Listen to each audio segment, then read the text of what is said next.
Israel और Hamas के बीच जंग जारी है। इजराइल हमास के हमले का जवाब दे रहा है। इजराइल गाजा पर लगातार हमले बढ़ा रहा है।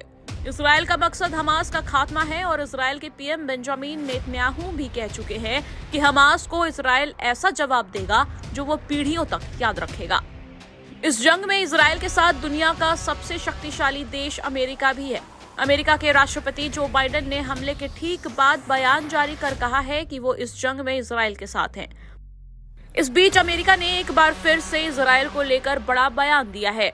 अमेरिका के राष्ट्रपति जो बाइडेन ने गाजा पट्टी से इजराइल पर किए गए हमले के लिए फिलिस्तीनी आतंकी संगठन हमास की निंदा की है। इसके साथ ही अमेरिका ने हमास को जवाब देने के लिए इजरायली सेना को खुली छूट दी है। बाइडेन ने कहा कि आतंकवाद के खिलाफ लड़ना और हमास को जवाब देना इजराइल का धर्म है। ऐसा कहकर अमेरिका ने इजराइल को इस जंग में खुली छूट दे दी। हमास के इजराइल पर किए गए हमलों में कम से कम 14 अमेरिकी नागरिकों की भी मौत हुई है। बाइडेन और उपराष्ट्रपति कमला हैरिस ने जमीनी स्थिति पर चर्चा करने के लिए इजरायली के प्रधानमंत्री बेंजामिन नेतन्याहू से फोन पर बात की। इस दौरान नेतन्याहू ने इजराइल के हालात और हमास के हमलों की बर्बरता के बारे में बाइडेन को बताया। अमेरिका की तरफ से इजराइल को हमास के खिलाफ लड़ाई में समर्थन का खुला ऐलान किया जा चुका है। बाइडेन ने करीब 10 मिनट तक इजराइल युद्ध पर अपना बयान दिया। उन्होंने कहा कि अमेरिका इजराइल के साथ खड़ा रहेगा और उसे जो भी मदद की जरूरत होगी दी जाएगी।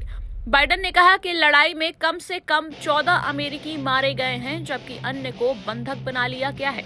उन्होंने कहा कि हमास की हिंसक कार्रवाई समझ से परे है। अभी तक मारे गए या लापता अमेरिकी नागरिकों की पहचान नहीं हो सकी है।